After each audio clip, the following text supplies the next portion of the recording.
Meu nome é João Bordignon Neto, tenho 47 anos e sou nascido em Mojimirim. Bom, eu sou filho de Romeu Antônio Bordignon, minha mãe Clarice Antônia Guarnieri Bordignon. Tenho mais 2 irmãos. Na minha infância, eu fui uma criança muito retraída, eu não tinha muitos amigos, eu não era de me envolver com muitas pessoas da minha idade, eu era bem quieto, me preocupava bastante com os estudos, me dedicava bastante aos estudos, por uma questão, acredito que minha mesmo, era algo que eu gostava de fazer. Eu sempre fui muito estudioso e sempre fui muito preocupado com os estudos, né? E por causa disso, eu acho que eu não me envolvia muito com muitas amizades, com muitos coleguinhas da escola, enfim. Eu sempre fui muito dedicado aos estudos na minha infância. No fundo, eu acredito que porque nessa transição da infância para a adolescência é que as questões relacionadas à sexualidade começam a aflorar.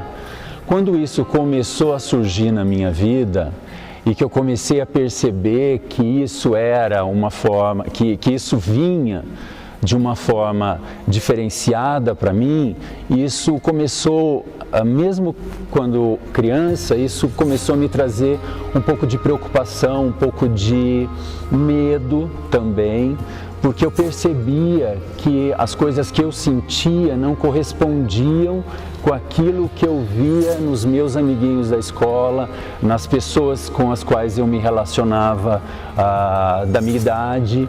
E também eu percebia que isso vinha de uma forma que não correspondia com aquilo que a minha própria família esperava de mim. E isso me assustava um pouco e me retraía um pouco naquela época, né? De uma forma que eu não sabia como lidar com isso.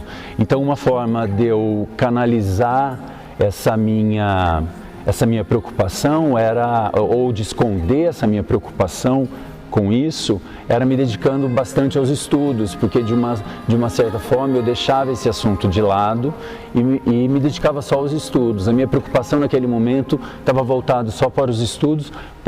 Por quê? Porque eu não queria dar muita atenção para isso que começava a vir com uma força muito grande, né?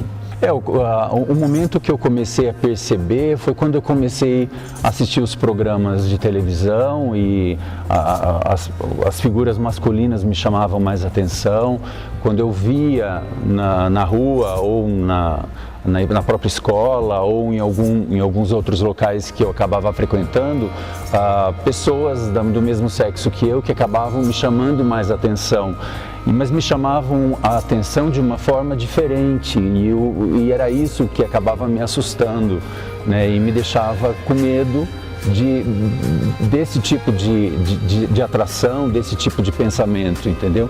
Então por isso que eu acabei me fechando um pouco mais, não dando muita abertura para que isso aflorasse naquele momento e acabei me dedicando bastante mesmo.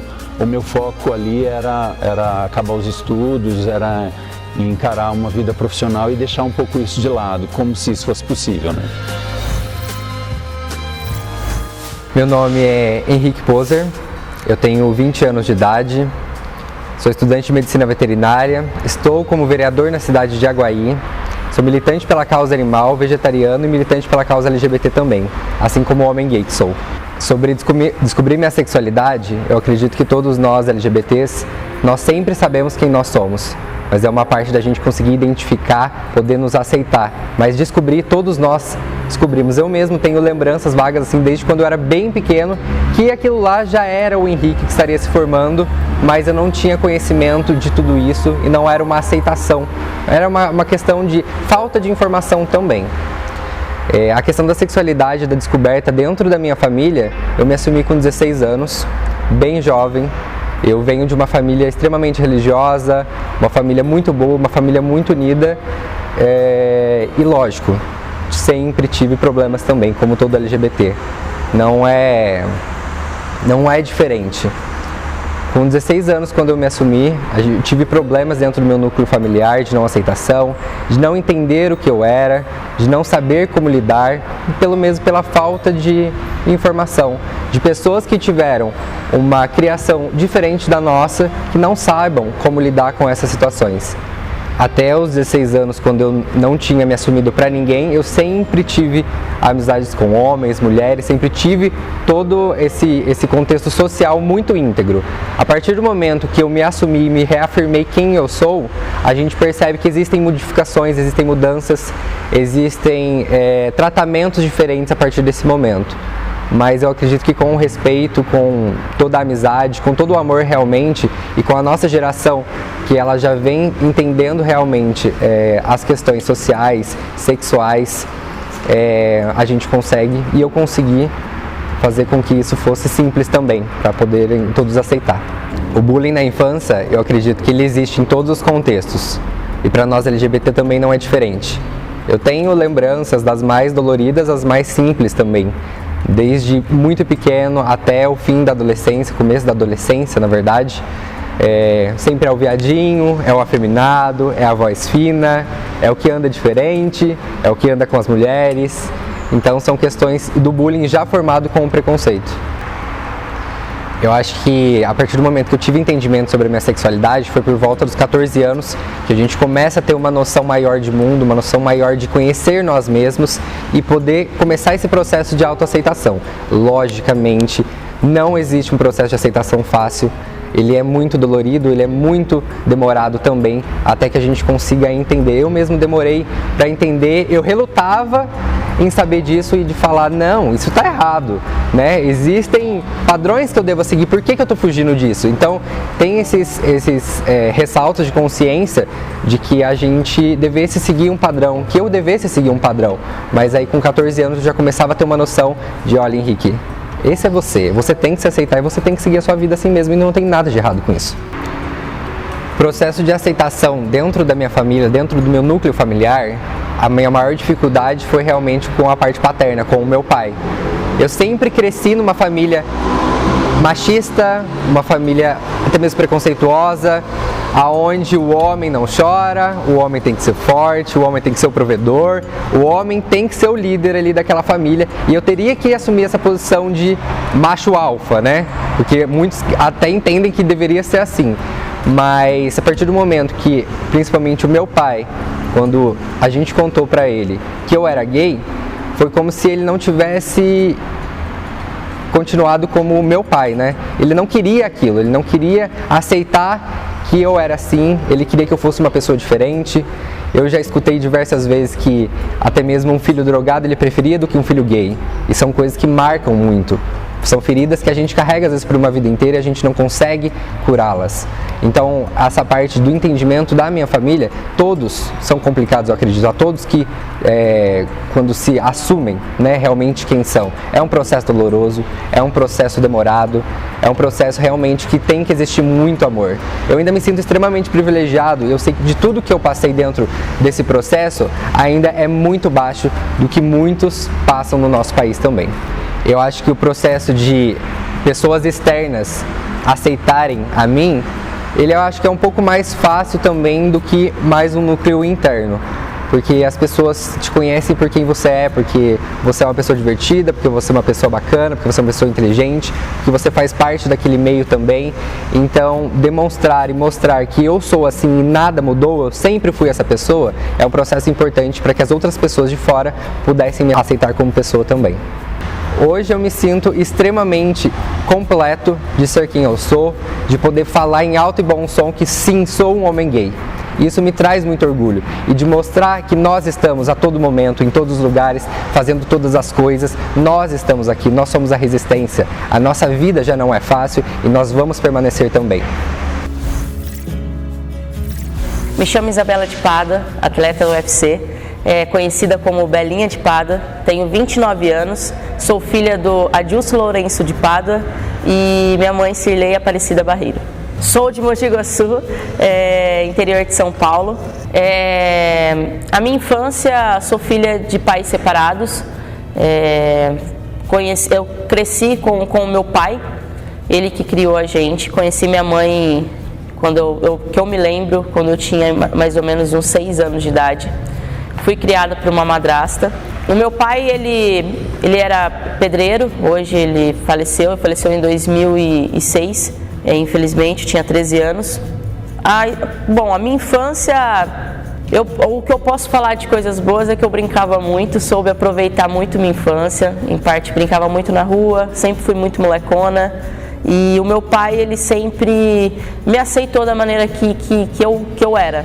E eu acho que é isso que hoje, aos meus 29 anos, me sinto um pouquinho mais, sinto muita falta, pouquinho, porque meu pai, ele, por mais que ele era um cara totalmente chucrão, estava criando 2 filhas sozinho, ele soube me acolher e me aceitar. Ele até me chamava com todo o amor possível o molecão dele, porque aonde ele ia, ele sempre gostava muito de os bares dele.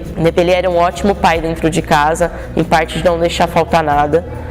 Não conseguia dar muito amor pra gente, ele era muito sargentão.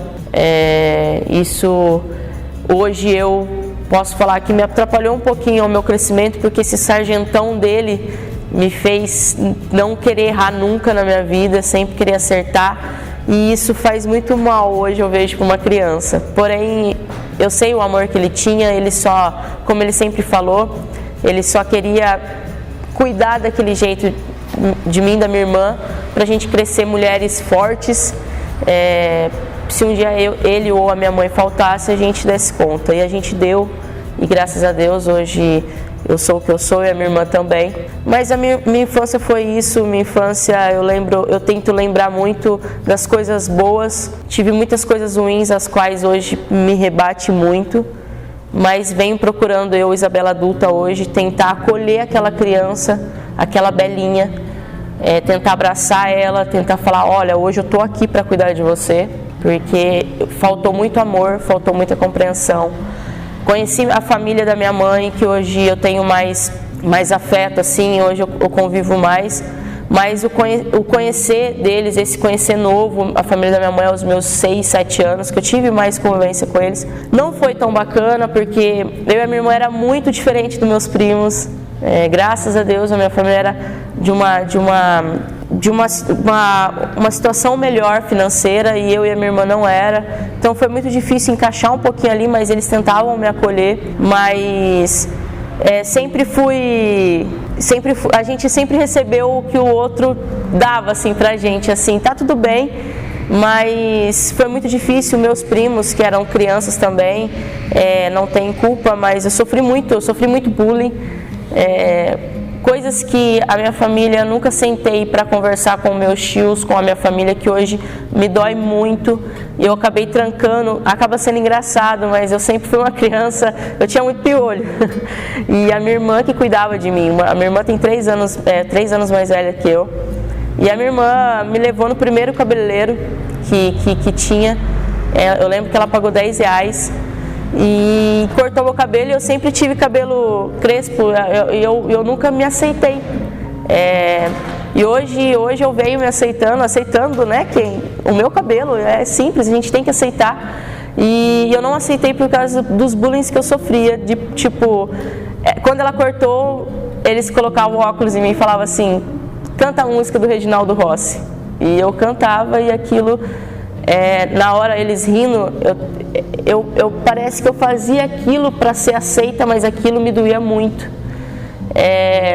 Eu era muito gordinha, sofri muito bullying. Até hoje em dia, a minha família até dá risada que eu era, como eu sempre ouvi, eu era um coisinha feio mesmo. E hoje eu sou a mais bonita da família, assim, né? Que eles brincam e tudo mais. E encarar uma vida profissional e deixar um pouco isso de lado, como se isso fosse possível, né? Da minha parte, eu tentei sufocar isso o máximo que eu pude. Eu sabia que isso ia me trazer um certo desconforto, conflitos, né? Familiares e nas próprias relações de amizade. Então, da minha parte, eu procurei sufocar isso o máximo que eu pude. De que forma? Fingindo que isso não existia, fingindo que isso não fazia parte de mim, né?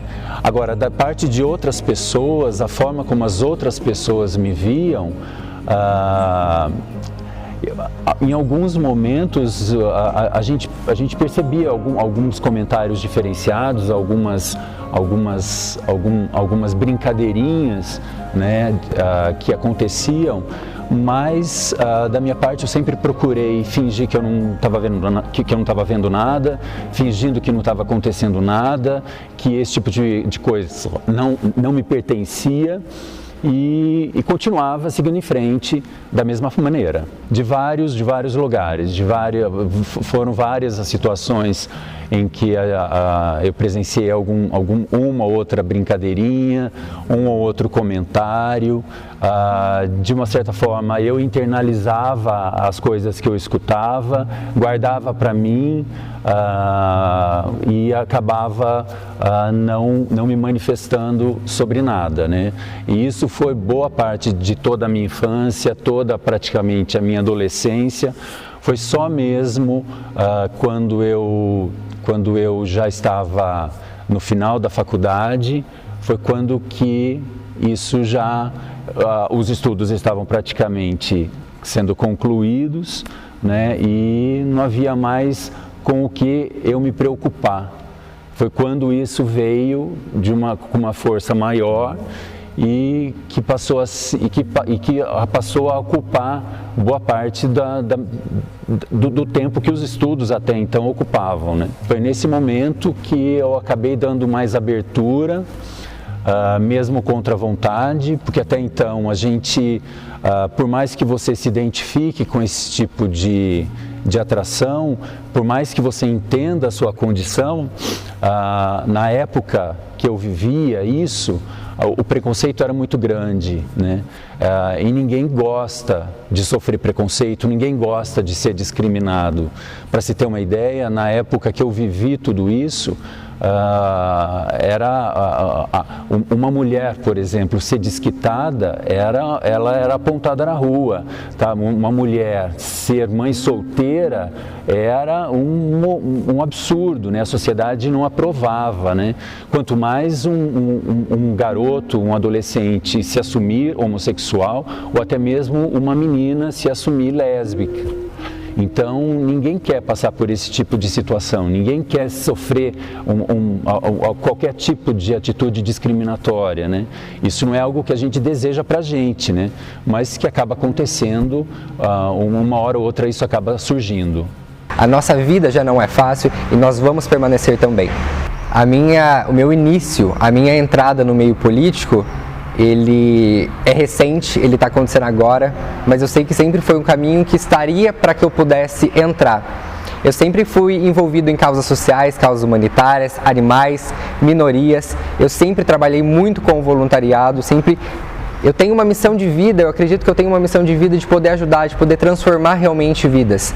E entrar na política é um passo a mais que a gente possa dar, porque realmente com políticas públicas a gente pode realmente fazer a diferença e transformar vidas. Então, entender que a política é a nossa ferramenta de mudança, foi aí que eu tive o start de falar, olha, eu preciso entrar na política porque eu preciso fazer mais. E eu preciso fazer a diferença para as pessoas, para os animais, para as minorias e dar voz para quem precisa também. O ambiente político ele é extremamente patriarcal, extremamente machista, geralmente rodeado de mais a presença de homens.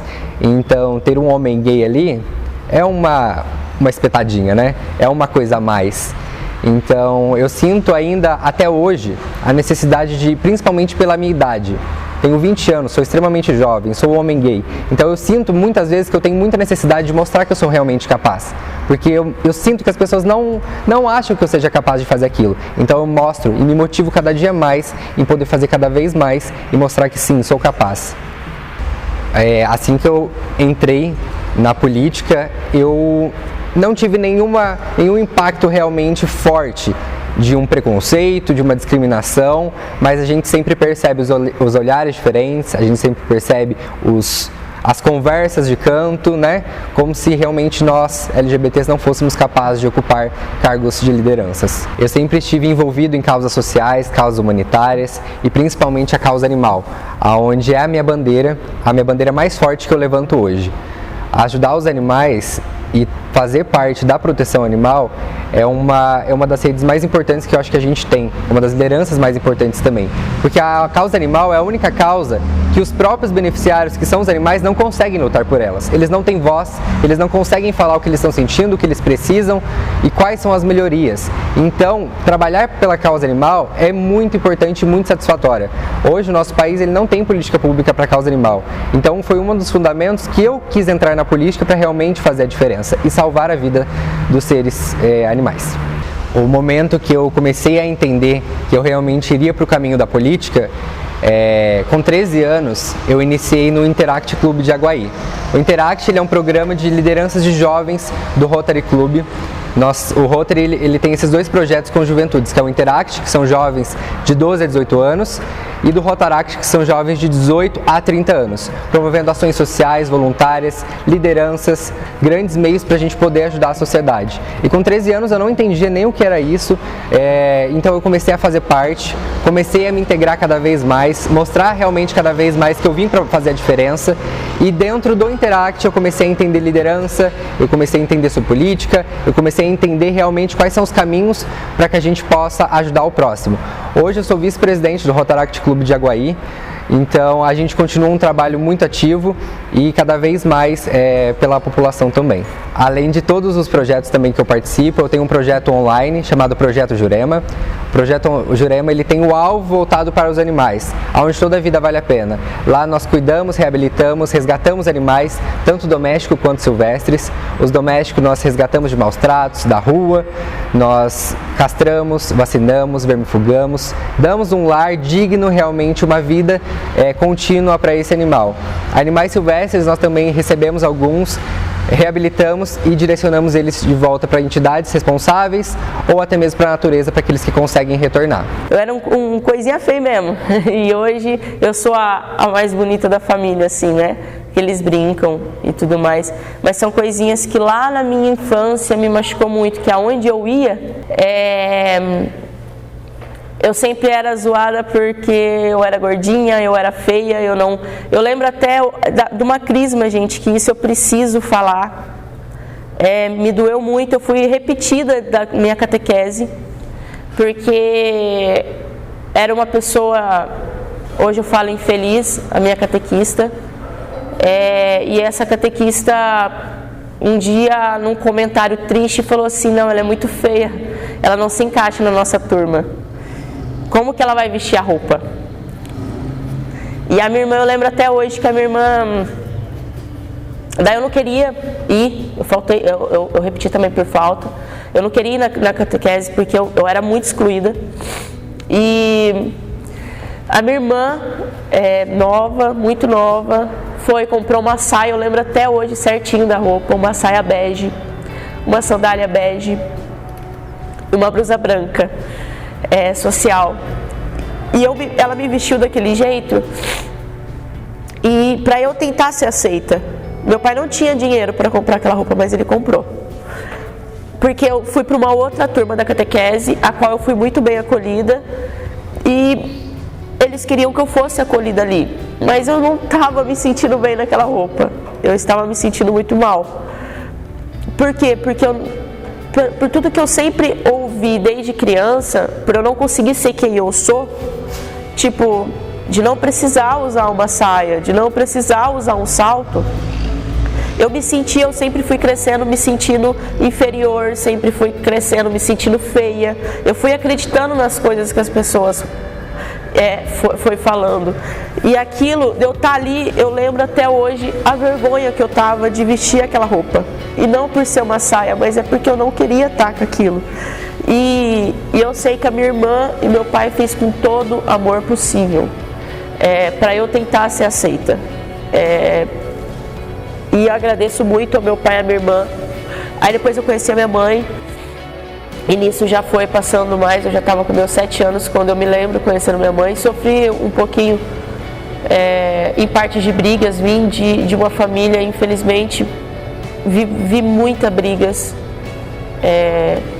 Fui como qualquer criança, tentando esconder qualquer coisa que eu estava vendo, mas a gente não esconde. Quando a gente fica maduro, mais velho, a gente vê como a gente não esconde e como a gente tem que acolher a criança nossa, olhar para tudo que a gente viveu, coisas que eu vivi que eu não quero colocar aqui,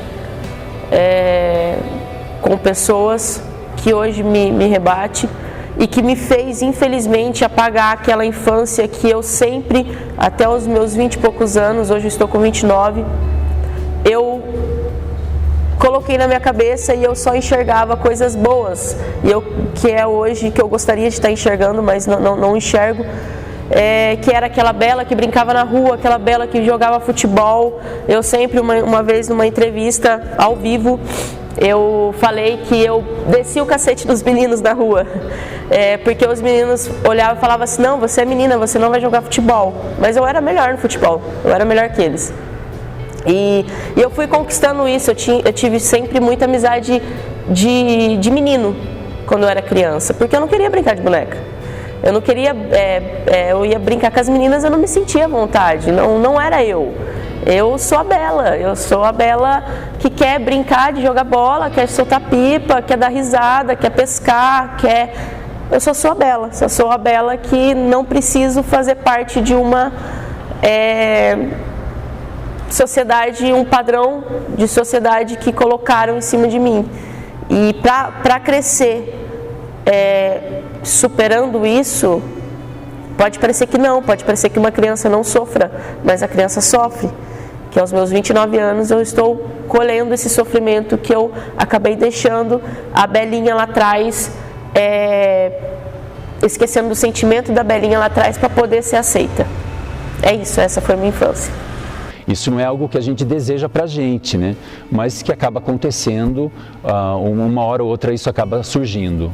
Assim, eu passei por várias situações de preconceito, várias situações de escutar comentários maldosos, de escutar risadinhas, passei algumas coisas, bullying, exatamente bullying, eu acho que eu não sofri.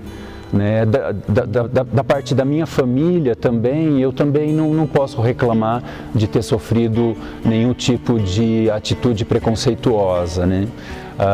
Um ou outro membro da minha família que eu tive algum problema, mas nada que fosse muito grave. Mas de uma maneira geral, eu sempre lidei com isso de uma forma muito... Eu acredito que muito madura, porque todo tipo de comentário que eu escutava, todo tipo de brincadeirinha que se fazia comigo, seja na rua, seja na escola, eu sempre procurei não dar muita atenção. Eu internalizava um pouco aquilo me fazia um pouco mal por dentro, me machucava assim, mas eu nunca externalizei a minha revolta, nunca externalizei as coisas que eu sentia. Então, assim, não acho que houve alguma coisa muito forte, pontual, com a qual tenha abalado realmente a minha personalidade. A fase da adolescência, que é a fase onde a gente assume ou a gente descobre muita coisa daquilo que vai participar do nosso futuro mais adiante, foi, eu acredito, que o momento em que todo esse projeto da Casa Noturna, todo esse projeto da Fly que acontece hoje, foi o momento em que isso tudo surgiu. Eu me lembro, naquela época, que eu tinha uma atração muito forte, um forte interesse pelo mundo artístico de uma maneira geral, né? O mundo artístico, de uma maneira geral, me chamava muita atenção. Os shows, manifestações musicais, teatros, tudo era... O mundo artístico, de uma maneira geral, me chamava muita atenção. A música mexia bastante comigo. E acho que foi nesse momento em que a sementinha do projeto da Fly, que existe hoje, começou a se desenvolver.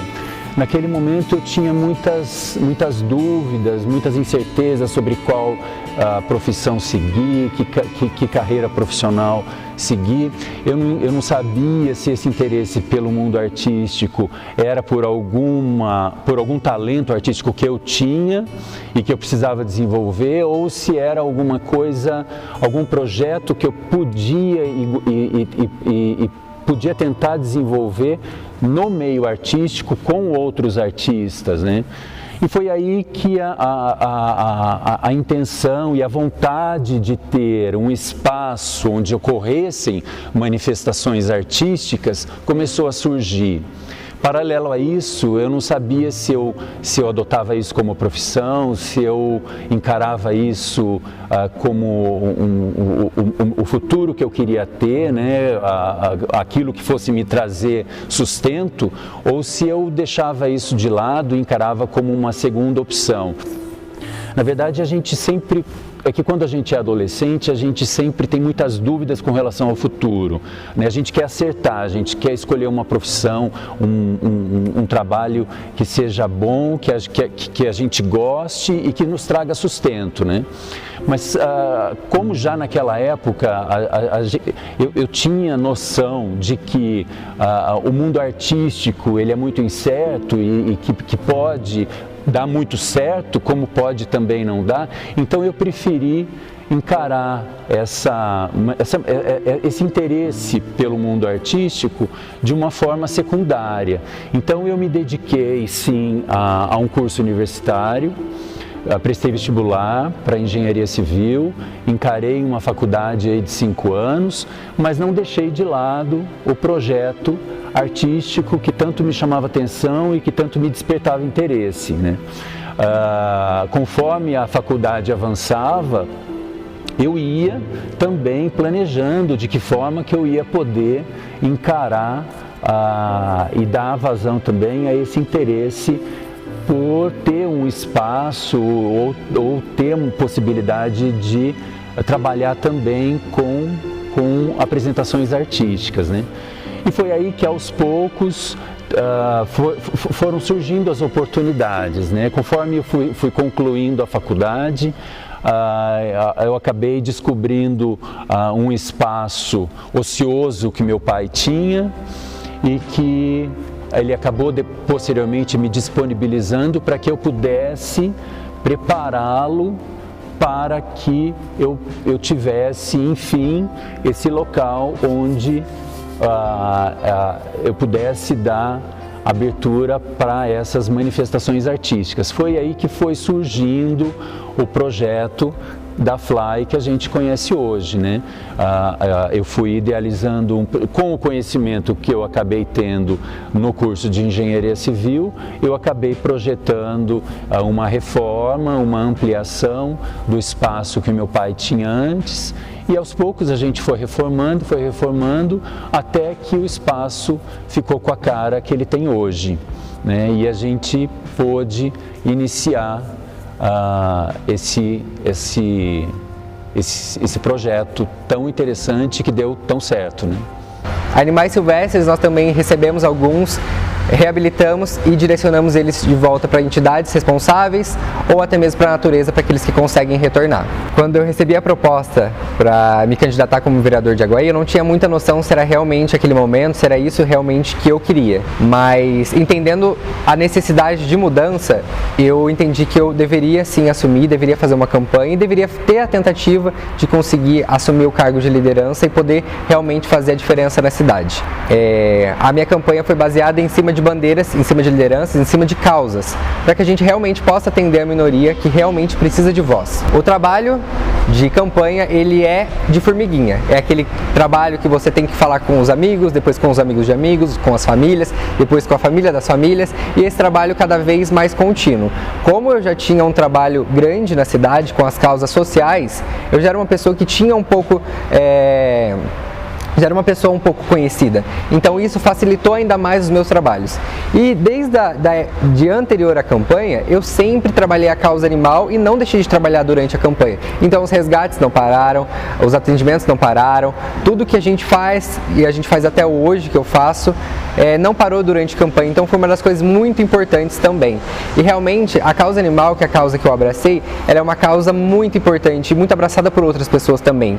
Então muitas pessoas vieram a me ajudar durante a campanha, muitas pessoas me ajudaram a estar aqui onde eu estou hoje. O dia da votação, o dia onde eu receberia o resultado, se eu realmente estaria como vereador ou não, é um dia de extremo nervosismo, né? Eu estava reunido com a minha família e amigos aguardando ansiosamente o resultado, quando de repente o site começou a carregar. E ele já tinha demorado quase 2 horas, já do previsto que deveria estar para a liberação da quantidade de votos, e eu realmente confesso que eu estava bem cabisbaixo, eu estava bem crente de que eu não receberia muitos votos. Falei, é a primeira vez, talvez eu não consiga e tudo bem.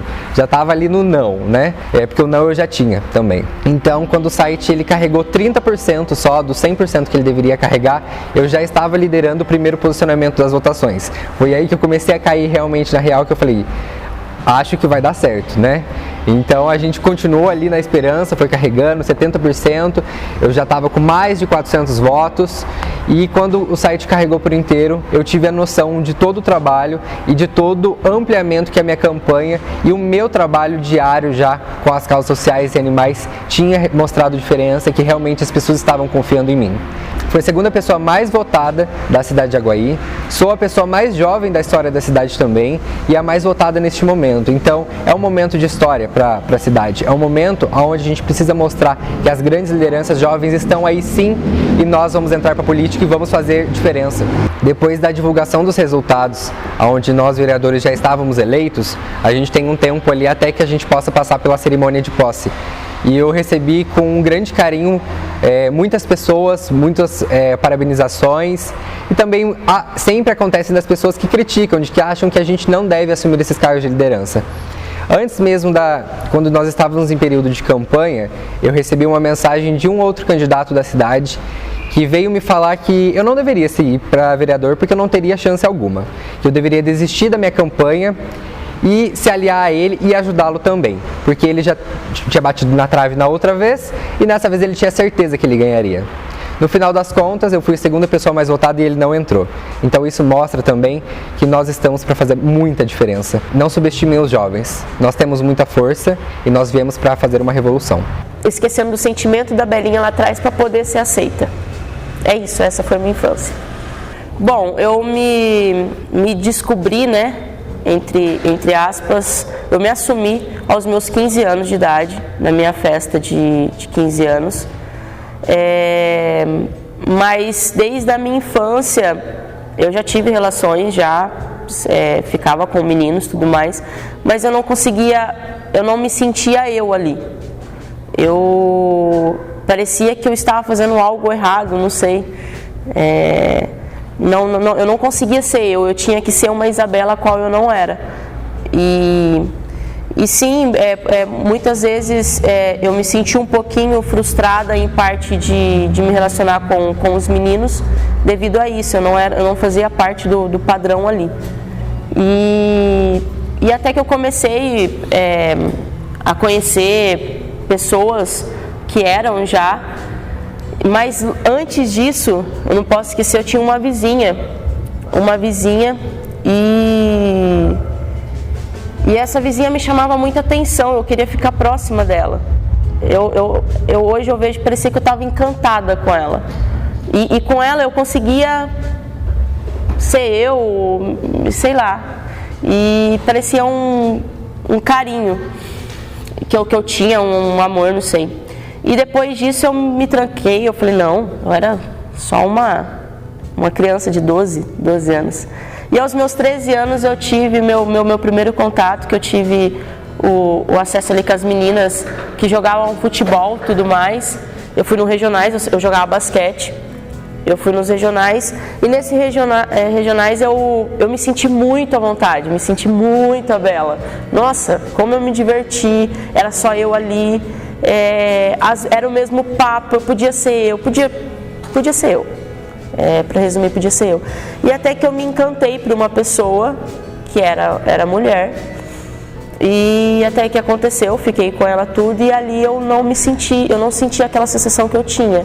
Eu até beijava meninos, normal, mas quando ia acontecer algo em relação a ter mais ali, né, o afeto, ter mais ali junto ali, o sexo ali, eu não conseguia, eu me sentia suja, eu me sentia não eu ali.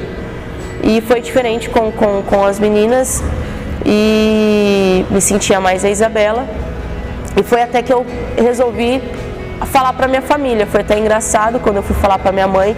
Infelizmente não consegui falar para meu pai já tinha falecido.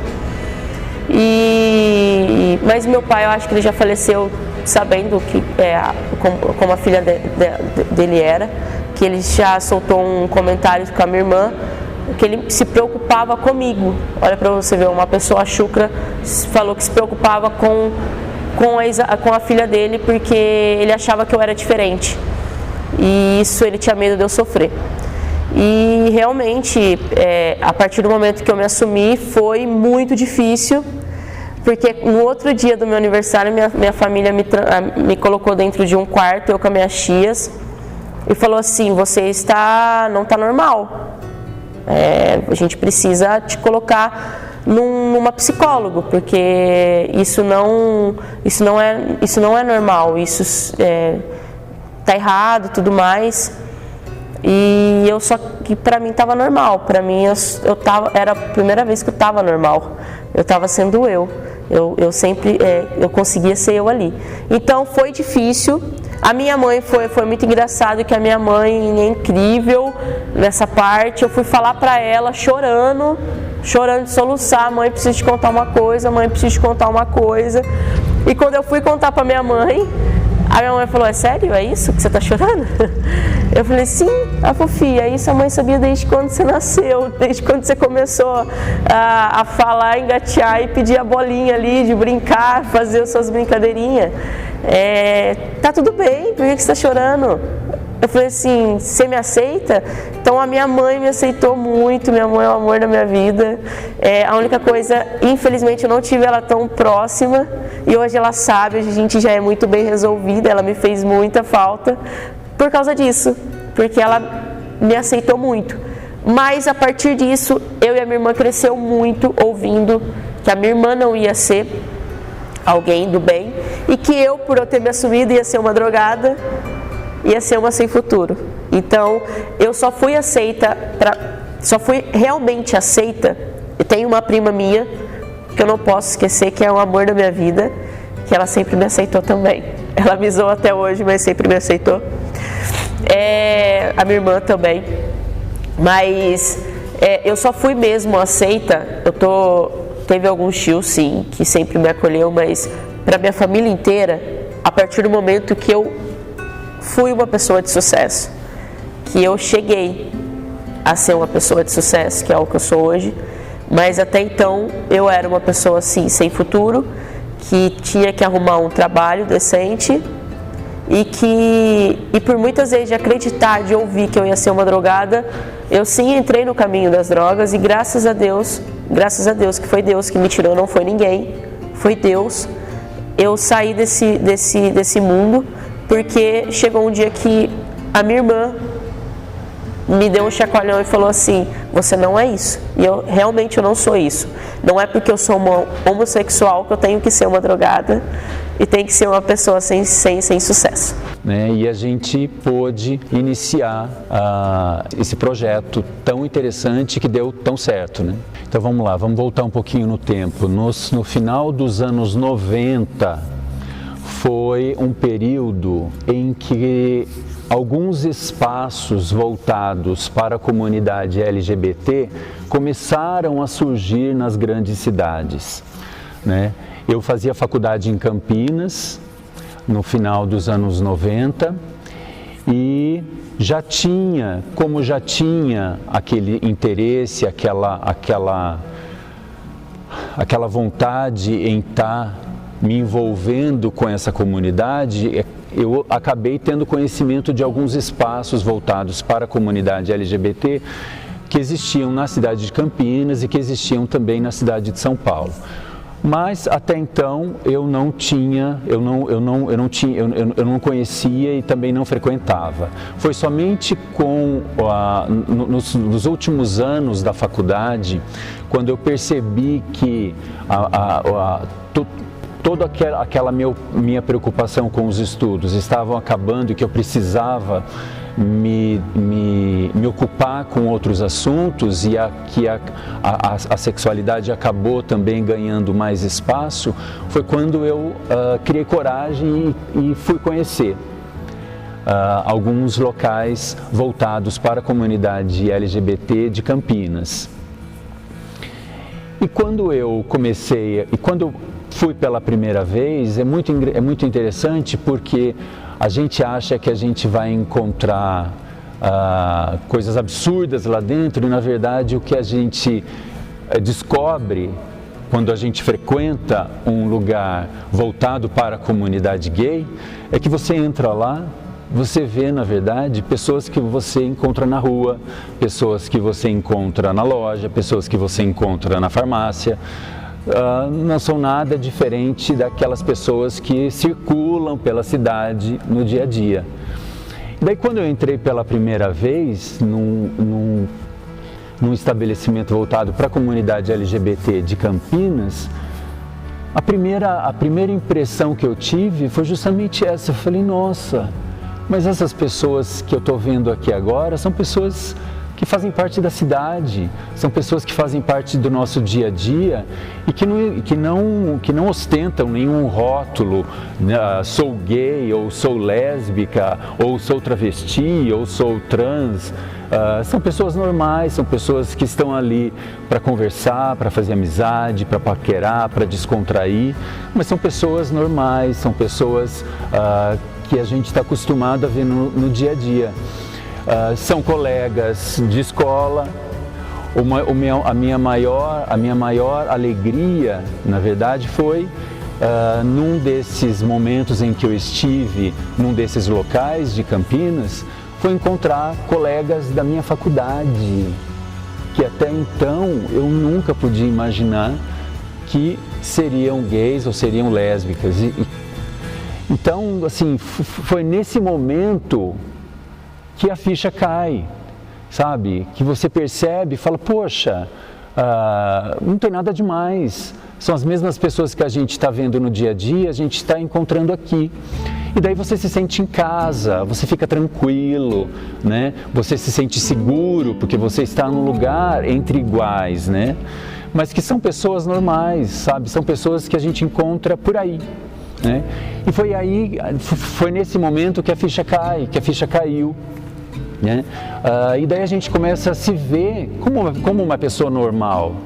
E daí a gente começa a se dar o direito de ser quem a gente é, de assumir a nossa identidade e também de ter o direito de ter um parceiro, de ter uma parceira, né? De ter uma relação com alguém que nos faça bem, que nos respeite, uma relação que corresponda com aquilo que a gente quer. Foi isso, quando eu comecei a frequentar esses locais de Campinas, que até então só tinha em cidade grande, foi que eu comecei a perceber que nós, pessoas da comunidade LGBTQI+, hoje, somos pessoas iguais umas às outras, somos pessoas que temos nossos direitos enquanto cidadãos, a gente tem direito a se relacionar com outras pessoas, a gente tem direito de exercer a nossa cidadania, né? Nós temos deveres, mas também nós temos direitos, né? E nós precisamos ter os nossos momentos de descontração, a gente precisa sair para paquerar, a gente precisa sair para beijar na boca, isso nos faz bem, isso nos deixa seguros para nós podermos ser felizes no nosso dia a dia e exercermos a nossa cidadania de forma plena e de forma completa. E foi assim que aos poucos eu fui ganhando confiança,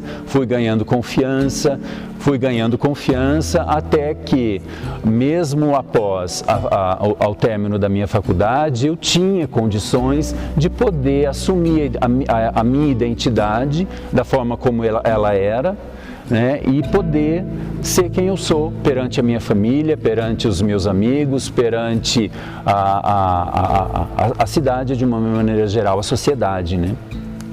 Eu acho que o nosso grande desafio enquanto membros da comunidade LGBTQI+, é a gente não esquecer que a gente ainda vive numa sociedade muito conservadora, numa sociedade em que ainda o sobrenome pesa, em que as pessoas estão mais preocupadas com a vida dos outros, com as próprias. Então, nós ainda vivemos num mundo onde isso acontece, né? Muito nós evoluímos, da década de 80, da década de 90, do começo dos anos 2000 para cá, muito se evoluiu. Nós ganhamos muito espaço, mas ainda temos muito espaço ainda para conquistar, né? Ainda não é fácil para alguém que se assume membro da comunidade LGBTQI+, assumir isso publicamente e achar que isso vai ser encarado de uma forma normal por todos. Não, infelizmente nós ainda não temos essa condição, mas nós estamos evoluindo, a gente está progredindo, sabe? Muito se conquistou, né? As famílias hoje já estão aceitando mais seus filhos, suas filhas, né? Então,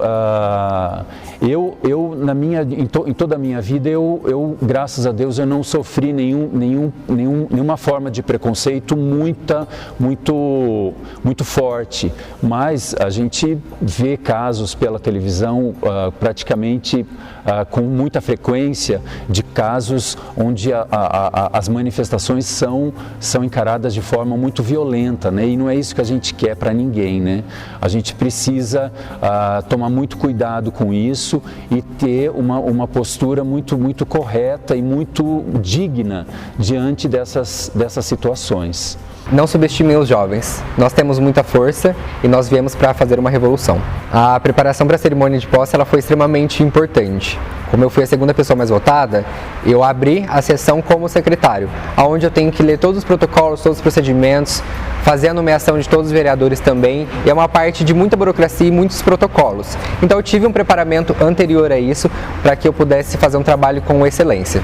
Dentro da política, o primeiro impacto que eu tive a levar a temática LGBT para a Câmara Legislativa de Aguaí foi uma questão também que nunca foi pontuada na história.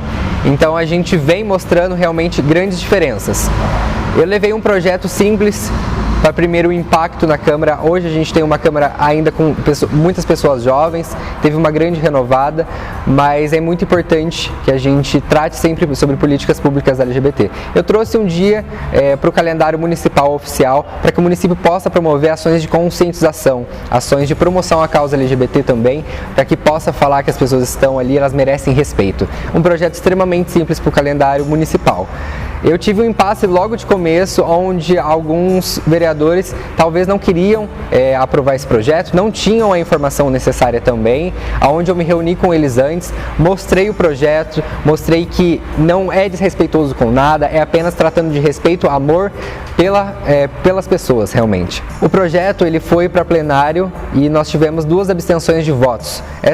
Esses 2 vereadores se absteram por motivos religiosos, onde o projeto não tinha âmbito religioso algum, até mesmo porque eu trabalho políticas públicas, eu não trabalho religião, então é extremamente importante que essa pauta seja seguida. E sentindo essa resistência nas pautas LGBT, eu percebo que é muita falta de informação também das pessoas.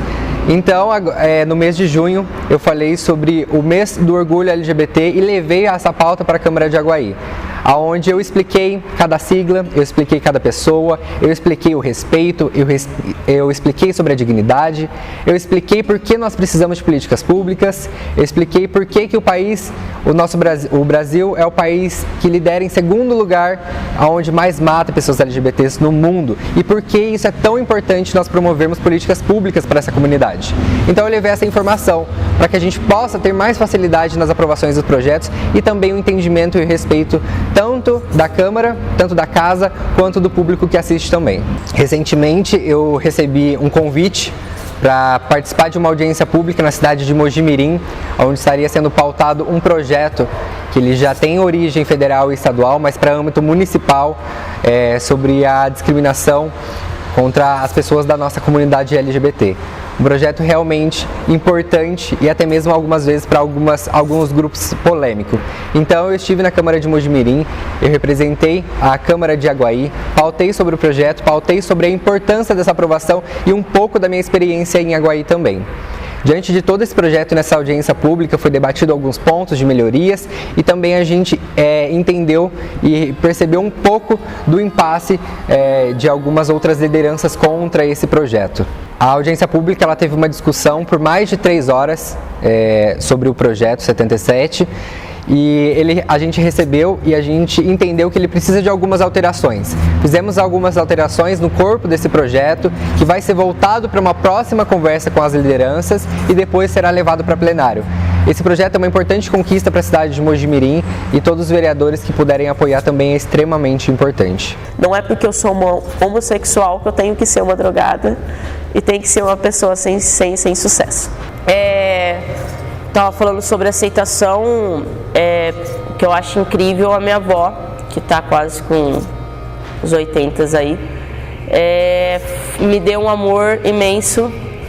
Foi difícil, ela foi um pouquinho para a onda de tudo, né, do mundo, da sociedade, mas depois ela abriu o coração e hoje ela é um ser, eu falo ser de luz, porque eu tenho mais 2 primos meus que são homossexuais, são casados e tudo mais, muitos bem resolvidos, graças a Deus, e são muitos queridos como eu pela minha avó. Então minha avó, quero agradecer que a minha avó é um amor na minha vida, minha tia também, minha tia Cida, que foi minha mãe também, que é um amor da minha vida também, que sempre me apoiaram. Foi difícil porque são pessoas mais velhas, não adianta eu querer forçar, foi aos poucos que eu fui conquistando eles e mostrando que não era algo imposto pela sociedade, queria mudar a Belinha desde lá de criança que eles conheceram. Bom, a minha autoaceitação, pelo que vocês viram, eu já deve ter percebido, como eu falei, eu me cobrei muito e sempre me cobro muito, sou uma pessoa de me cobrar muito. E no começo foi muito difícil de me aceitar, eu mesmo me aceitar, porque para mim eu estava ali errando, eu estava fazendo algo errado, eu estava não dando orgulho para minha família, muito pelo contrário, estava dando desgosto para minha família, principalmente quando infelizmente eu me envolvi no mundo das drogas. Eu fui entrando num buraco onde eu não estava me aceitando, porque eu sei que não era aquilo que era o meu propósito, que era aquilo que eu nasci para viver. Então minha autoaceitação não foi fácil, mas depois que eu comecei a me olhar com carinho, me abraçar, depois de ter passado aquele buracão lá sozinha, eu me aceitei e falei, bom, eu sou isso, eu preciso, tenho propósito para tudo, eu preciso fazer com que principalmente as pessoas ao meu redor aprendam que não é por eu ser homossexual que eu sou uma pessoa doente, uma pessoa ruim, uma pessoa que não é de bom caráter, que não é uma boa que hoje já crescer amigos, né? Não é uma boa companhia. E já passei por isso em amigos, né? Pessoas, eu já fui excluída a entrar dentro da casa de uma amiga minha que eu gostava muito, que é uma pessoa que hoje é assumida, mas não se assumiam com medo do pai, que não aceitava de maneira alguma, mas ele me proibiu dela ter amizade comigo, me proibiu de entrar dentro da casa dela, porque eu era do jeito que eu era. E é incrível que não era na fase que eu estava ruim. Eu já tinha superado aquela fase, a fase que eu estava muito bem, morando sozinha, ali, criando a minha vida sem fazer mal para ninguém, trabalhando de noite, conquistando as minhas coisinhas, pagando minhas coisas. Graças a Deus, minha mãe e meu pai nunca precisou me bancar. Então, tipo assim, aquilo não foi fácil, né? Sempre fui vista, principalmente já tios conhecidos, minhas tatuagens, mandando, falando, viu, vai estudar, vai fazer algo, vai ser alguém na vida, mas eu já sou alguém na vida, eu sou a Belinha. Então a autoaceitação minha, eu mesma, foi difícil para mim, por aceitar os padrões e aceitar as críticas, aceitar o que as pessoas estavam colocando em cima de mim. Se fosse para eu me olhar, eu acho que seria muito mais fácil, que foi quando eu resolvi me olhar, me abraçar, foi fácil eu me aceitar. E hoje eu me aceito e hoje eu tenho orgulho da mulher que eu sou. Independente da minha sexualidade, eu falo, uma puta mulher. Como eu me sinto hoje em relação à minha sexualidade? Muito bem. Hoje eu me aceito de uma maneira... Só tenho alguns conflitos em partes de querer construir minha família e isso é muito difícil. Isso é muito difícil porque é diferente, né? Não tem nada a ver com o padrão. E então isso é um pouco tá um pouco difícil para mim, mas eu como mulher estou muito satisfeita, muito mesmo satisfeita comigo, em parte de me olhar e falar assim, poxa, eu até brinco, tem hora, eu brinco até com os meus treinadores, que eu falo assim, ó, eu sou uma puta mulher para casar, porque realmente eu sou uma mulher para casar mesmo. Bom, eu decidi, eu comecei na luta a partir do momento que eu falei assim, não, vou mudar de vida, não quero, eu sempre fui do esporte desde criança, joguei basquete por muito tempo, morei fora, né? E quando eu tive esse caminho triste aí, que eu entrei, teve um dia que eu falei assim, não, chega, acabou, vou me tacar no esporte, que foi o que me salvou quando eu perdi meu pai lá atrás. E foi aonde que eu comecei na luta. A primeira luta que eu fiz mesmo foi o boxe. Foi na Praça do Cruzeiro, foi o boxe.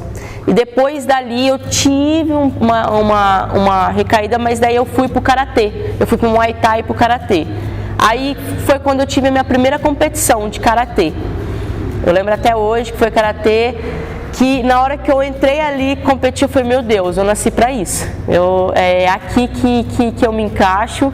Eu sentindo ali aquela pancada, coisando tudo, eu falei, não, é aqui que eu quero ficar. E depois disso, eu não parei mais. Depois do karatê, eu fiz o boxe, né, por um tempo. Gostava, o esporte me dá uma adrenalina muito boa, que eu gosto. Me faz me sentir muito foda mesmo, falar a palavra certa. E daí eu comecei do boxe, fui pro karatê, conquistei várias conquistas no karatê, campeã mundial em terceiro, brasileiro e tudo mais, e fui crescendo. Eu fui me aceitando, falando, nossa, como você é incrível. Aí até que o karatê ficou pouco pra mim, fui pro Muay Thai, e no Muay Thai eu falei assim, tava querendo lutar, sempre quis lutar, e o meu treinador não me colocava pra lutar, meu antigo treinador. Até que eu fui pro jiu-jitsu. Sempre fui. Aí foi aonde que a Belinha atleta se descobriu. Acho que foi quando eu tinha meus 23 anos. 23, quando eu conheci o jiu-jitsu. O jiu-jitsu mudou minha vida. Eu era muito preconceituosa, entre aspas, com o jiu-jitsu. Eu falei, jiu-jitsu não tem pancada, só fica ali rolando no chão, não quero não. Eu falei, mas eu vou. E quando eu fui pro jiu-jitsu, eu conheci meu treinador, que é hoje, meu treinador e pai, amigo, que ele, com 3 meses de jiu-jitsu, ele me convidou para um treino que ele estava dando de MMA, que hoje a gente até brinca, a gente olha um para a cara do outro e fala, meu Deus, o que a gente fazia, né? E em 3 meses ele falou, viu, vamos lutar? Eu falei, lutar? Ele falou, vamos lutar MMA? Eu falei, mas eu não sabia que era MMA, tipo assim, sabe, certinho.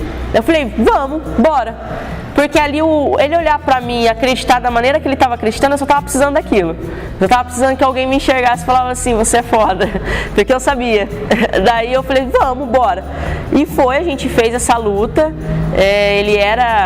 Acho que ele era faixa roxa também, não era nem sensei nada, tipo, né? E ele era um aluno também, se você ver. E nisso a gente fez essa luta incrível, que foi uma das lutas de destaque da noite, que eu lutei contra a minha parceira hoje de treino, a Bruna Ellen, que também está no Bellator, o segundo maior evento do mundo. E ali o Minotauro estava assistindo aquela luta, E foi o destaque ali, foi a primeira contato de eu tomar soco na cara mesmo, porque o karatê não tomava soco na cara, né? E quando mais ela batia em mim, mais eu ia pra frente, e realmente remete a Isabela, né? Quanto mais ia pra frente, eu falei, cara, é isso aqui é minha vida, isso aqui eu quero viver pra isso. E até que, infelizmente, a gente perdeu a luta, mas até hoje a gente fala que a gente ganhou aquela luta, a gente perdeu porque a gente estava na casa deles, mas foi uma grande luta. E depois daquilo a gente não se largou mais, foi onde que eu comecei a me dedicar mais, e foi onde que eu fui crescendo. Não foi fácil o caminho, porque daí entra outros assuntos, né? Trabalho, eu fui crescendo, eu já estava com 23 anos, eu tinha que trabalhar, tinha que me sustentar, aluguel para pagar, tudo mais. Apoio, não vai ser atleta. Eu falo, o atleta a gente estava até conversando antes, que é uma pessoa solitária, porque são poucos que acreditam que isso é um futuro. E vocês não têm noção como que o esporte salva vidas. Ele salvou a minha vida, a luta salvou a minha vida. E eu fui ali batalhando, fazendo meus bolos, foi onde que Deus me deu um outro dom para eu poder continuar no meu propósito, que é ser atleta e levar até as pessoas aí a minha vivência e tudo mais. E Deus me deu o dom de fazer bolo, aquelas coisinhas delicadas que eu nunca imaginei, que eu me peguei e se me perguntarem, como que você descobriu, né, fazer o bolo, né? Eu falei assim, cara, foi quando eu precisei de grana e eu não queria largar o esporte. Eu já trabalhei para minha irmã, eu não queria competir com ela, ir para os doces. Aí eu falei assim, eu vou pro bolo. E nunca tinha feito um bolo na minha vida, sem ser de saquinho. Aí eu falei assim, não, mas se eu sei fazer doce, eu sei fazer bolo. E uma grande frase que eu sempre levei para minha vida, tudo que você quer, você consegue, só basta querer mesmo. Se você acreditar que você consegue, você vai estudar, você vai buscar ali o conhecimento, você vai conseguir chegar ali. E foi o que eu fiz. Eu sabia fazer doce, falei, só vai ser maior, né? O doce era desse tamanho. Eu só vou cobrir algo maior e vou fazer. Fui e fiz. E eu lembro até hoje que eu ajoelhei na cozinha, chorei pra caramba, agradecendo a Deus, porque eu falei, meu Deus, obrigado por esse dom. Olha o que eu acabei de fazer, eu não estava acreditando. Foi a mesma coisa que eu senti quando eu entrei no UFC. Eu falei, caraca, olha o tamanho que eu sou. Então, foi um dom mesmo que Deus me deu para poder levar até esse tempo, até eu chegar e me tornar a Isabela que eu sou hoje. Daí eu fui competindo, a gente foi competindo. Ficamos aí uns 2 anos parados, que foi onde eu quase desisti, mas foi por um TBT que eu postei, que a minha parceira, a Bruna Ellen, viu, eu postei um TBT da nossa luta, ela viu e me chamou para ser sparring dela. Ela já estava nos maiores eventos aí, ela precisava de uma pessoa casca grossa para ser sparring. Ser sparring é sei lá e apanhar. Por muito tempo aí eu fui lá, a gente foi lá para apoiar, eu e meu treinador. E hoje a gente faz parte do elenco. Hoje a gente conquistou um respeito ali dentro da nossa academia ali, se tornando os profissionais que a gente se tornou. E então foi isso, foi uma caminhadinha, não foi fácil, fui passando por vários obstáculos aí, mas é isso, e hoje eu sou quem eu sou.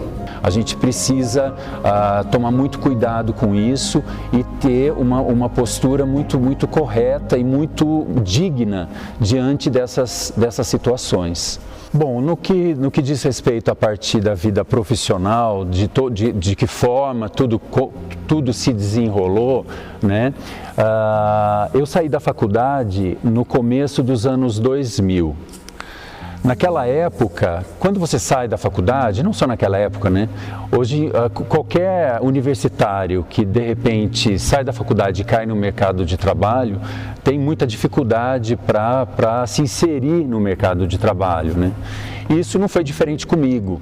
Isso aconteceu logo depois que eu saí da faculdade, eu fiquei meio que perdido, assim, não sabia para onde correr, né? Busquei algumas alternativas, a gente manda currículo para cá, a gente manda currículo para lá, faz contato aqui, faz contato ali, mas as oportunidades dificilmente aparecem, né?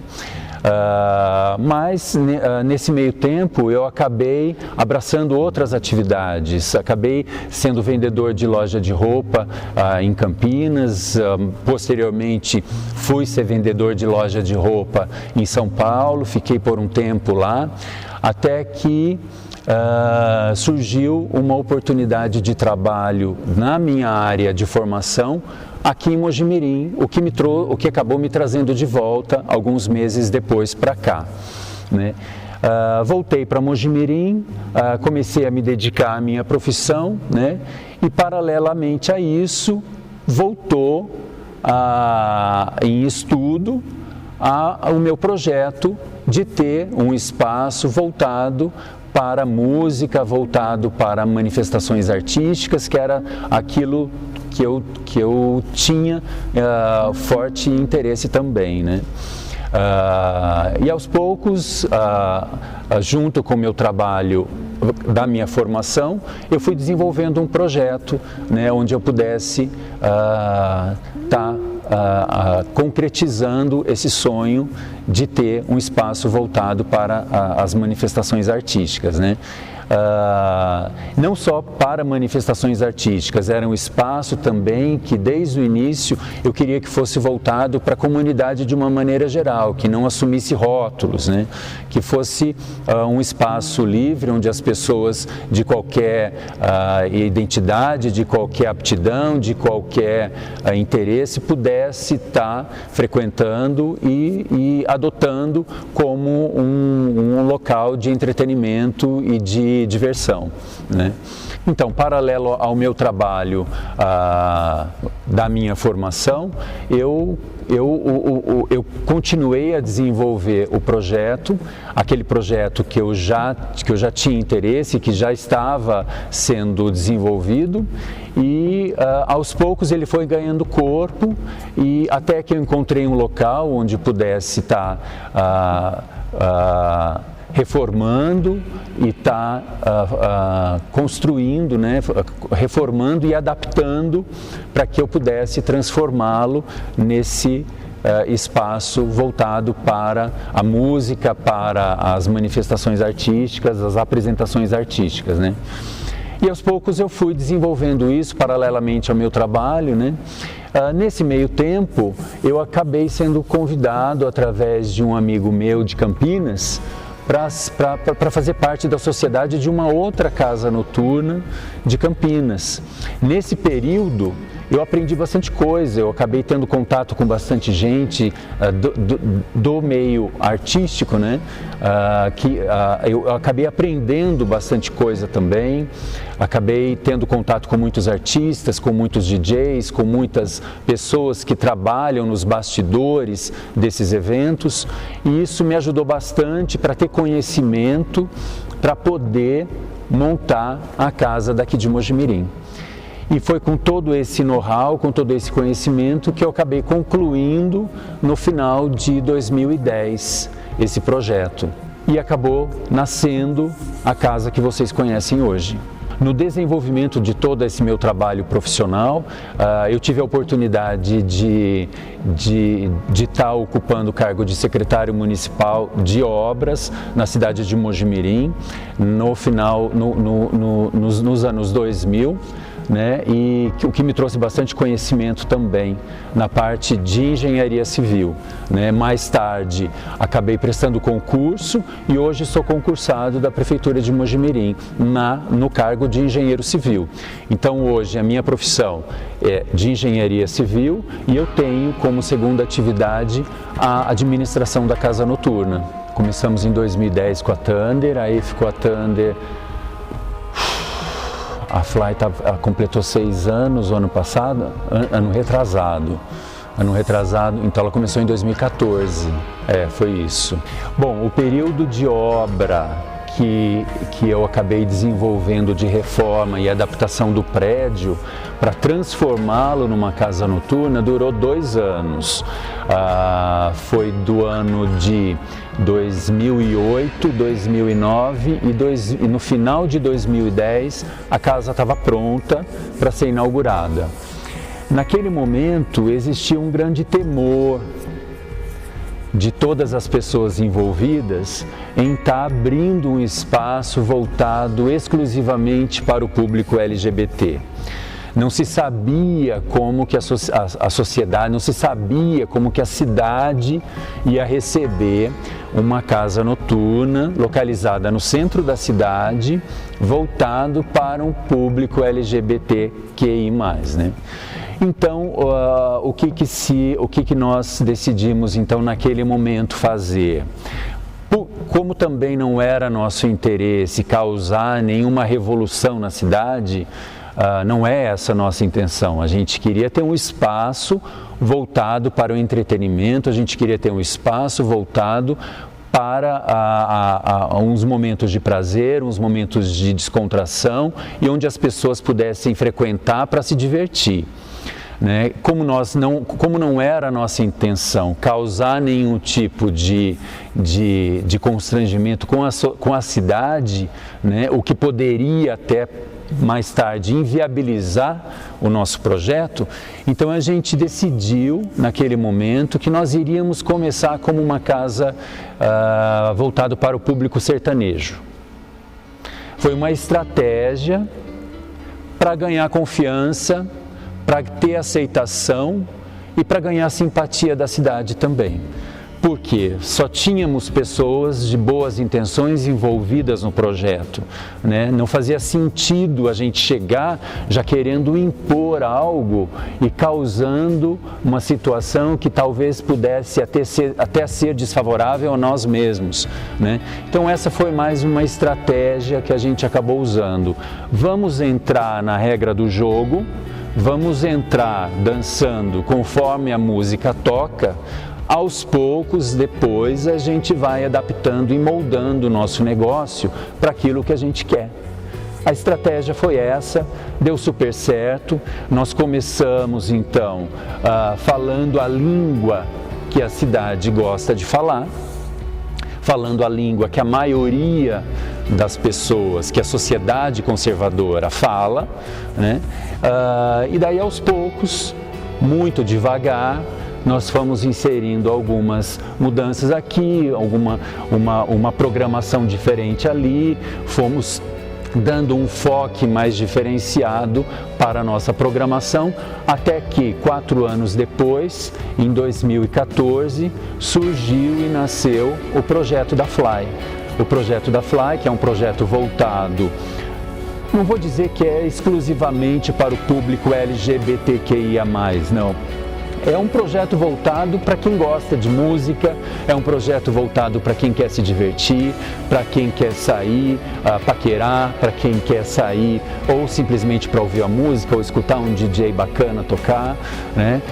Mas também um local onde essa comunidade possa ficar tranquila, é também um local onde essa população, onde essa comunidade possa se divertir com segurança, sabendo que ali vai encontrar pessoas iguais, não vai ser discriminada de nenhuma forma.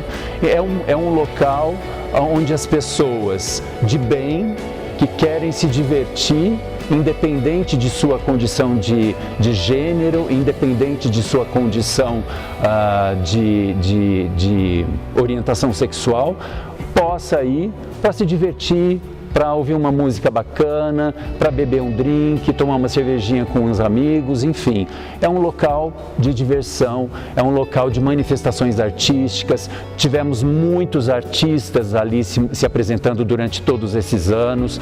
Esperamos que muitos outros ainda passem por aquele palco. Tivemos momentos muito felizes e ainda esperamos ter festas muito marcantes naquele espaço. Bom, a nossa expectativa agora nesse momento é de que essa transformação pelo qual o mundo todo está passando, né, todo esse aprendizado que todos nós estamos tendo, que isso finalize o quanto antes, né? Muitas vidas já se perderam, muito sofrimento esse vírus já trouxe, né? Eu acho que o mundo que a gente vive hoje, em 2021, é diferente do mundo que nós vivíamos o ano passado, quando isso tudo começou em 2020, né? A nossa expectativa, claro, é poder voltar às atividades o mais rápido possível, né? Mas a gente também entende todas as limitações, todas ainda as condições de isolamento, de cuidados que a pandemia impõe, né? Mas o que a gente espera para os próximos meses, né? Esperamos que a vacinação avance, né? Que todo esse processo de imunização atinja a maior porcentagem possível da população, né? Para quê? Para que a gente possa voltar à nossa vida normal, se é que a gente possa chamar de vida normal, né? Mas a gente quer poder voltar a sair, voltar a ouvir música, voltar a ver nossos amigos, voltar a ver os nossos shows dos grandes artistas que passaram por lá, né? E de outros grandes artistas também que estão surgindo, né? Então, assim, é claro que nós temos expectativas, o trabalho de uma casa de festa, o trabalho de uma casa noturna envolve muitas pessoas, né? Tem uma equipe que trabalha na segurança, na limpeza, os fornecedores de bebida, de material de limpeza, os técnicos de som, quem dá suporte na manutenção, envolve muita gente, né? Muita gente que precisa também desse dinheiro, desse ganho, né? Que eles conseguem através desse trabalho para poder manter suas próprias famílias, né? E poder tocar suas vidas, né? Então a gente espera que a economia volte, se restabeleça num futuro, num curto ou num médio prazo, né? Que toda a população ou uma grande parte dela seja imunizada através da vacinação e a gente possa aos poucos ir retomando tudo aquilo, a nossa vida, né, que ficou interrompida em março lá de 2020, lá atrás, né? Na verdade é isso, a nossa expectativa é essa, né? Para que a gente possa continuar com os nossos shows, para que a gente possa trazer cada vez artistas mais interessantes, muitos aqui na nossa região também tem muitos artistas talentosos que carecem de um espaço para se manifestar, para apresentar a sua arte. Então, e isso a nossa casa oferece, né? Então a gente espera poder estar dentro de pouco tempo, em condições, é claro, sanitárias, de poder estar retomando a programação que a gente interrompeu lá atrás, né? E é isso, e eu espero que dentro de pouco tempo a gente possa estar juntos novamente, desenvolvendo festas cada vez mais interessantes e mais alegres para todos nós aqui da região.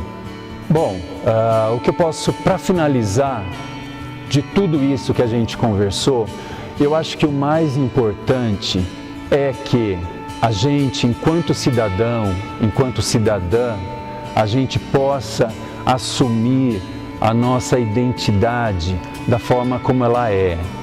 Que aquilo que a gente aparenta ser e a nossa verdadeira identidade se unam numa coisa só, porque isso vai trazer mais felicidade, mais realização, mais segurança para a gente desenvolver nossas atividades de trabalho, mais segurança para a gente lidar com as nossas relações, tanto familiares quanto afetivas, de amor, com os nossos parentes, enfim. O mais importante na nossa vida é que a nossa identidade seja preservada, seja ela qual for. A nossa identidade, ela é única, é ela que diz quem nós somos nesse planeta, nesse momento. E isso precisa ser respeitado. As pessoas não precisam aceitar nada, mas as pessoas precisam respeitar. Nós precisamos de respeito. Nós precisamos ter a nossa identidade respeitada por todos. Isso é um direito nosso. Nós merecemos e nós devemos ser respeitados na identidade que temos, como também nós temos que respeitar o nosso próximo na identidade que ele tem, seja ela qual for. A mensagem é essa e é isso que resume toda essa nossa conversa. Fizemos algumas alterações no corpo desse projeto, que vai ser voltado para uma próxima conversa com as lideranças e depois será levado para plenário. Esse projeto é uma importante conquista para a cidade de Mogi-mirim e todos os vereadores que puderem apoiar também é extremamente importante. Os meus planos para o futuro, como o futuro de todos nós, ele está em constante movimento. O que eu tenho de ideia para hoje, o que eu tenho de ambição para o futuro é realmente conquistar novas políticas públicas, principalmente para as bandeiras que eu levanto. Não que outras causas e outras bandeiras não tenham importância, mas principalmente pela finalidade e pela necessidade de políticas públicas. Um dos meus compromissos de campanha também é fornecer um hospital veterinário de atendimento gratuito para os animais de rua e para os animais de famílias de baixa renda. Eu quero levar muito mais de projetos e temáticas para a causa LGBT, principalmente da parte de conscientização, da parte de educação, porque eu acredito que projetos que visem multas, visem realmente a prisão e a responsabilidade das suas ações, ele é extremamente importante pelos crimes que nós temos no nosso país, no nosso estado e nas nossas cidades. Mas a conscientização é o único meio que a gente vai conseguir de resolver isso, pois as crianças de hoje são os adultos do futuro. Então, quanto antes a gente conseguir trabalhar o respeito, realmente, ele é extremamente importante. Então, eu acredito que o futuro, ele está muito alinhado sobre a conscientização, sobre o respeito, sobre a empatia, tanto em qualquer âmbito, tanto na educação, a saúde, a causa animal, a causa LGBT, a causa das mulheres, a causa dos pretos também. É extremamente importante que nós promovemos a conscientização, o entendimento e a informação. A autoaceitação, ela é extremamente importante para todos nós. Não somente membros da comunidade LGBT, mas todas as pessoas precisam aceitar quem elas são, que elas são desse jeito e que nós somos perfeitos como nós somos. A diversidade, ela faz parte de todo o nosso âmbito, para onde a gente olha, para todas as pessoas. Nós somos diversos, nós não somos corpos de manequins, nós somos diferentes, nós temos alturas diferentes, pesos diferentes, cores diferentes, jeitos diferentes, gostos diferentes e diferentes sexualidades. E isso é perfeito como nós somos. Então a autoaceitação, ela é extremamente importante e ela foi extremamente importante para mim, porque a partir do momento que você se aceita e que você se afirma desse jeito, você consegue ter um caminho simples, um caminho fácil, para que você consiga promover realmente ações importantes. E você falar, eu me aceito, eu sou assim, não tem nada de errado, vamos continuar, e eu mostro que eu sou bom pelo que eu faço e pelo meu trabalho também. O que eu gostaria de deixar de mensagem é que realmente vocês confiem nas pessoas, apoiem as pessoas, apoiem a diversidade, apoiem as juventudes, porque nós viemos para fazer a diferença, apoiem as causas das minorias. Nós estamos cansados das velhas políticas, estamos cansados das mesmas ações, nós precisamos de diversidade, nós precisamos de diferenciação. Então apoiem, confiem nos jovens, dê oportunidade. E você jovem que também está escutando, se você quer lutar por algo, levante a sua mão, sinalize, faça o seu caminho, levante-se, você vai conseguir muito apoio, porque o futuro é da juventude e a gente precisa de todos unidos. E então foi isso, foi uma caminhadinha, não foi fácil, fui passando por vários obstáculos aí, mas é isso, e hoje eu sou quem eu sou. Bom, a evolução para eu chegar até onde eu cheguei, por muitos anos aí eu fiquei durante 3 anos, vamos pôr, fazendo bolo. Eu fazia bolo até eu tornar o nome que eu tenho hoje, né?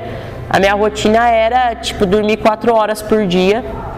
Quando eu dormia isso era muito, mas para poder fazer os bolos, fazia o bolo ali, ia treinar, voltava, fazia bolo, saía para vender bolo, trabalhava para minha irmã também, trabalhava de garçonete, trabalhava de segurança, trabalhava em casamento, tudo mais.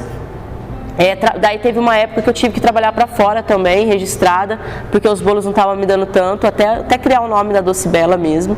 Mas graças a Deus eu criei o nome da Docibela e depois eu não precisei mais passar por isso. Mas a minha rotina da Isabela pessoal, da Isabela atleta, ali antes, há 3 anos, eu não conseguia separar mesmo, que eu tinha que fazer 3 treinos por dia, eu conseguia fazer 1 treino por dia. Muitas vezes eu ia lutar, eu lembro até hoje que eu estava perdendo peso, eu perco peso, né, para lutar, eu perco 10 quilos, e eu estava perdendo peso enrolando 1000 docinhos.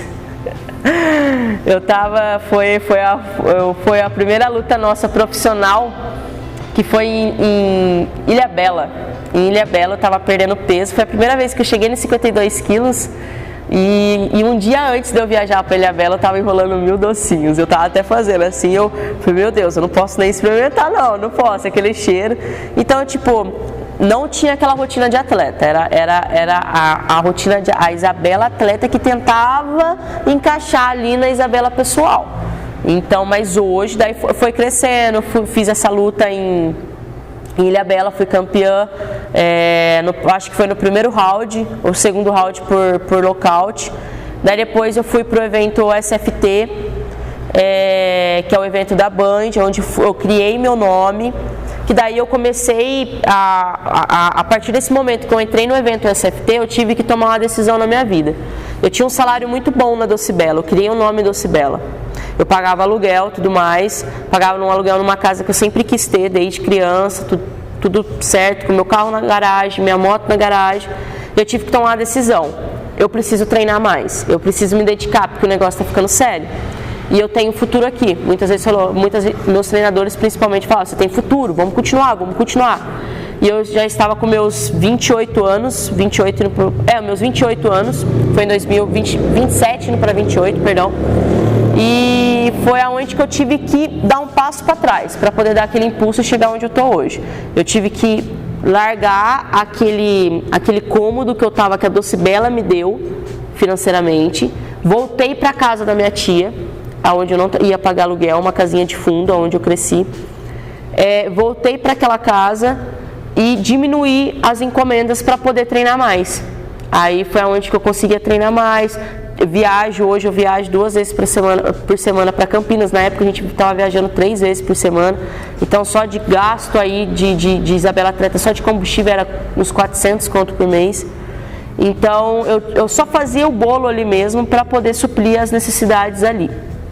Aí eu entrei no SFT, fui campeã, ganhei, daí fui para a segunda luta, ganhei. Fui pro México, representei o Brasil, ganhei. Fui pra minha 4ª luta, disputa de cinturão, ganhei. Estourei a boca lá da menina no primeiro round, por nocaute. Foi aonde que, a Belinha estourou. Foi em 2019, em outubro de 2019, dia 31. E depois de 20 dias, aí eu já estava conseguindo, caminhando ali, a Isabela Atleta, falar, tô chegando na minha vida. E foi aonde que a Isabela Atleta chegou, eu estava fazendo bolo, era numa quinta-feira, 8 horas da noite, estava fazendo bolo na minha casa, tinha comido pra caramba, porque fazia 20 dias que eu tinha lutado, então eu não imaginava que eu ia lutar de novo, estava em off, pesando 63 quilos, e eu recebi o telefonema do meu treinador falando, Belinha, o que você está fazendo? Meu treinador de Campinas. Eu falei assim, estou fazendo bolo. Daí ele falou assim, viu, seu sonho chegou. Uma menina estava no UFC perdendo peso, caiu, bateu a cabeça e como você está no ranking, você é a primeira. Eu falei, Ele e aí, vamos lutar o UFC? Eu falei, mas como assim? Eu comecei a tremer, larguei tudo, falei, o que está acontecendo? Eu falei, como assim, coach? Aí, como igual a primeira vez, quando o Ju me chamou para lutar, eu não quis saber a menina que eu ia lutar, não quis saber o peso que eu ia lutar. Esse menino, eu falei, bora. Ele falou, quanto você está pesando? Eu falei, sei lá, coach, eu acho que estou pesando 62, 63, menti ainda para ele, eu acho que está com 64. Aí ele falou, então, você tem 12 horas para perder o peso, bater 57 quilos. Eu falei, quê? Ele falou, 12 horas. Eu falei, não, então, calma. Mas aí amanhã, ele falou, amanhã, 11 horas da manhã, isso era 8 horas da noite, quinta-feira. Às 11 da manhã, na sexta-feira, a gente tinha que estar em São Paulo para pesagem. Mas eu tinha 3 bolos para estar fazendo, para entregar pro final de semana. Na hora eu liguei pro Ju, meu treinador, falei, Ju, tá acontecendo isso, e eles começaram aqui, começaram ali, e eu falando, meu Deus, o bolo, como que eu vou fazer? Liguei pra minha irmã, passei por amigas, que é o que eu falo, é bom você ter amizades, tipo assim, não fazer mal pra ninguém quando você precisa os outros. Na hora a pessoa falou, não, eu pego os seus bolos, levei os materiais pro bolo dela. Antes de sair pra São Paulo, era meia-noite na casa dela para ela finalizar os bolos pra mim.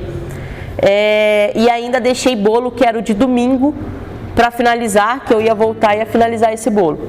Aí a gente foi até engraçado, meu treinador, o Ju, me levou, a gente foi até para um motel, numa hidro, para poder perder o peso, tacou sal, álcool, foi ali, foi até muito engraçado, eu fiquei correndo nesse tatame, até que chegou uma hora, eu acho que era 4 horas da manhã, que que a gente teve que pegar o carro, não dava mais para perder o peso, pegar o carro e viajar para São Paulo.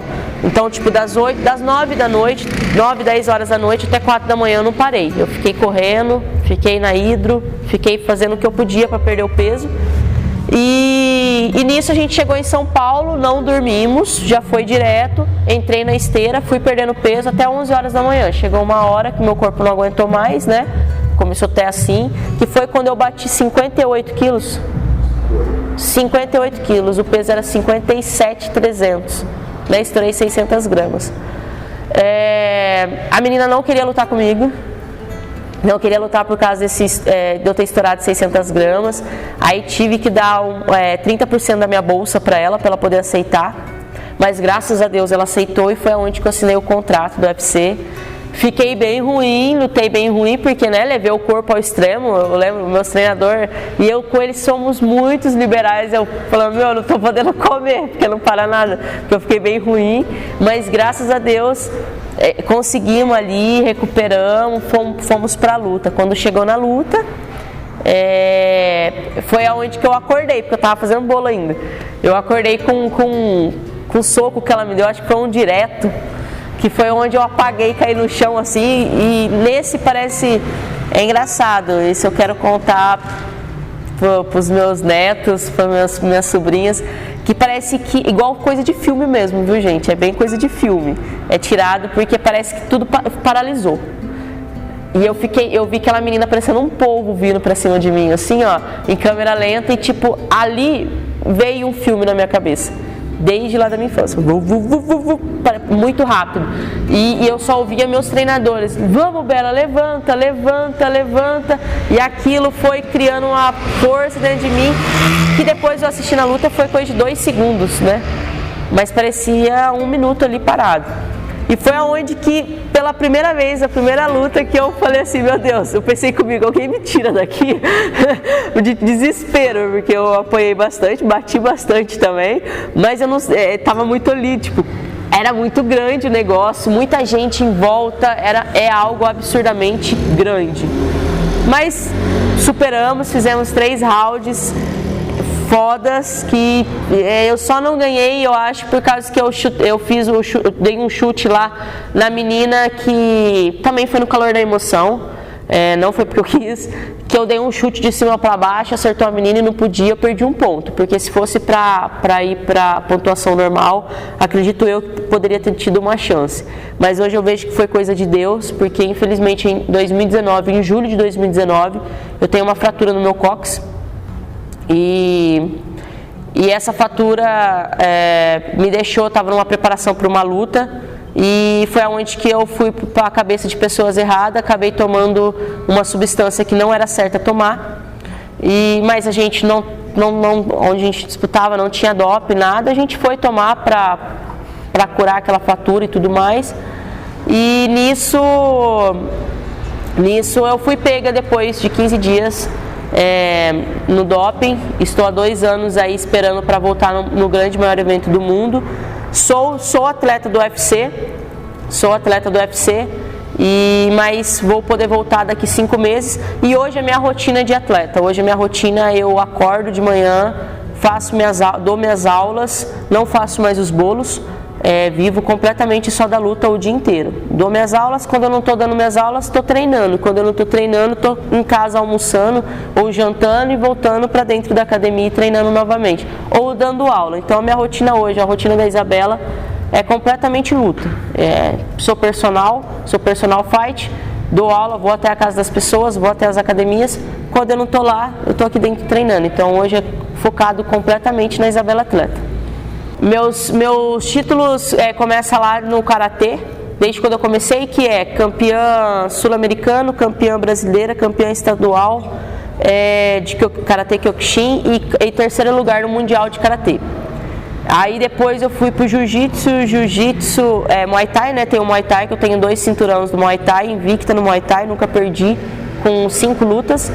E depois eu tenho o Jiu-Jitsu, eu tenho quase 40 medalhas lá em casa, campeã paulista, campeã brasileira da CBJJE, que foi agora, até final de semana agora que passou, todos os campeonatos aí da região, a gente levou aí.